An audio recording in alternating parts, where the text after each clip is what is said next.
ఇద్దరు మనవాళ్ళు ఉంటారు సార్, నాకు లక్షలాది మంది మనవాళ్ళు ఉన్నారు.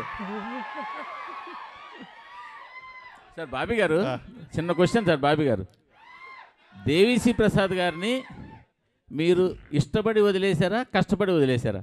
అదే కాదండి, అదేం ప్రశ్న. మరి మీరు నేను ఇప్పుడు కాదు తమన్ గారు వద్దు, ఆయనే చెప్పాలి. లేదు, దీనికి బెస్ట్ ఆన్సర్ ఏం తెలుసా? పాస్.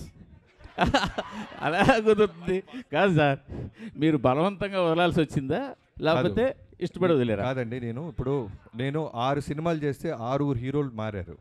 కాదు బాబీ గారిని ఇప్పుడు నేనే ఇబ్బంది పెట్టా బాబీ గారిని, ఎందుకంటే నేను మీకు కాంట్రవర్సీ కావాలని ఆయన ప్యాక్సో ఇస్తున్నారు, అది కాదు. మీకు తెలుసు కాంట్రవర్సీ కావాలని ఆయన ప్రయత్నిస్తున్నారు. ప్లీజ్ కాంట్రవర్సీ కాదు, ఆయన సరైన ఆన్సర్ ఇచ్చారు. నేను ఇష్టపడి తమన్నా ఇప్పించాను చెప్పారు, కరెక్టే కదా. నన్ను తమన్నా దేవి అంటే నేను తమన్ అంటాను కదా, అలానే నన్ను అడిగారు తమన్నా దేవి అని తమన్నా నాన్న అయిపోయింది. అంతే కరెక్టే, మీరే అది కాంట్రవర్సీ ఏం కాదు. కాదు ఒక డైరెక్టర్గా నన్ను అడిగా నేను చెప్తా. ఒక్కొక్క సినిమాకి ఒక కథకి ఒక హీరో ఎలా ఫిట్ అవుతారో సూట్ అవుతారో అలానే టెక్నీషియన్స్ కూడా ఆ కథే కోరుద్ది.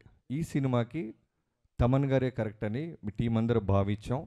సో తమన్ గారు ఈ సినిమాకి ఇలాంటి సినిమాకి దేవి మ్యూజిక్ ఇవ్వలేరంటారా? మీకు మళ్ళీ కాంట్రవర్సీ కావాలి? కాదు, మీరు అంటున్నారు కథ డిమాండ్ చేసి. కాదు తాతగారు, సారీ మూర్తి గారు, కాదు మూర్తి గారు, మీరు ప్రతి ప్రశ్నలోనూ వెతుక్కుంటే దానికి సపరేట్ సిటీకి పెడతాం. ఎందుకంటే ఒక సినిమా రాయడానికి ఎంత కష్టపడతామో కాంట్రవర్సీ సైడ్ వస్తే మేము కూడా కొంచెం కొద్ది గొప్ప మీలాగా సపోర్ట్ చేయగలం. అది సపరేట్ మీటింగ్.